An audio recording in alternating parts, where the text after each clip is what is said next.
महाराष्ट्र के कई इलाकों में मराठा आरक्षण की मांग को लेकर पिछले कई दिनों से प्रदर्शन किया जा रहा है।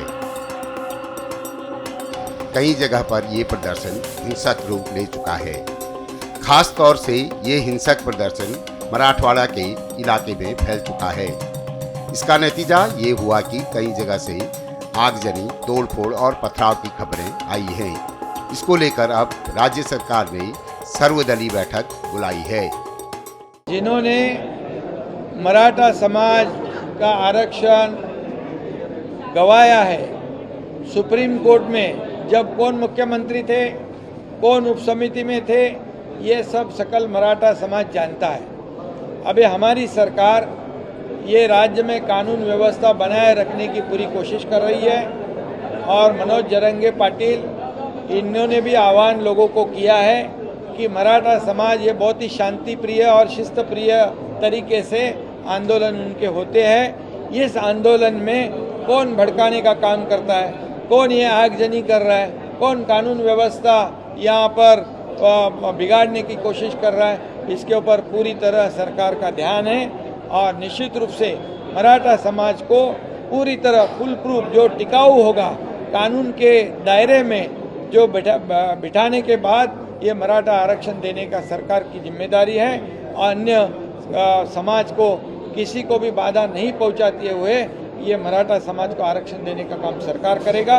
उसके ऊपर काम शुरू है। जस्टिस शिंदे के माध्यम से वो भी काम कर रहे हैं और क्यूरेटिव पिटीशन के माध्यम से दिल्ली सुप्रीम कोर्ट में भी हमारा काम शुरू है। इसलिए जस्टिस भोसले, जस्टिस गायकवाड़ और जस्टिस शिंदे इनकी एक कमेटी गठित की गई है और जो बैकवर्ड कमीशन है उसको भी ये डेटा कलेक्ट करने के आदेश दिए हुए ये वार फुटिंग पे हम लोग काम कर रहे हैं और मराठा समाज को आरक्षण देने की जिम्मेदारी हमारी है। सरकार सकारात्मक है। थोड़ा सा समय सब्र की आवश्यकता है और इसलिए मराठा समाज को भी मेरी विनती है, आह्वान है कि कानून व्यवस्था बनाए रखने के लिए आपका भी सहयोग आवश्यक है। इसमें जो कानून व्यवस्था बिगाड़ने के लिए जो कुछ लोग आ रहे उनके ऊपर भी ध्यान रखने का काम ये सकल मराठा समाज के कार्यकर्ताओं ने करना चाहिए। इतने ये मेरी सबसे विनती है। मराठा आरक्षण को लेकर जहां सबसे ज्यादा हिंसा दिखाई दी, उसमें महाराष्ट्र के बीड़ और उस्मानाबाद जिले शामिल हैं। हिंसा को लेकर अब राज्य सरकार सख्त दिखाई दे रही है। कल जिस प्रकार की घटना बीड़ में हुई है, इसका समर्थन नहीं किया जा सकता। मराठा आरक्षण के संदर्भ में राज्य की सरकार पूर्ण रूप से सकारात्मक है। कुछ निर्णय आज भी मंत्रिमंडल ने लिए हैं। लॉन्ग टर्म में इस प्रश्न को छुड़ाने के लिए सुप्रीम कोर्ट की क्यूरेटिव पिटीशन भी अभी मेंशन की गई है और सुप्रीम कोर्ट उसको सुनने वाला है।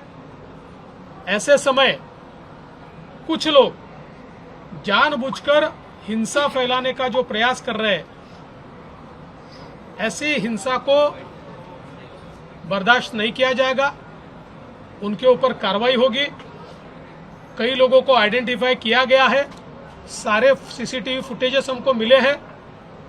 इनमें जो लोग दिखाई पड़ रहे हैं उन्होंने सीधे सीधे लोगों को जिंदा जलाने का प्रयास किया है।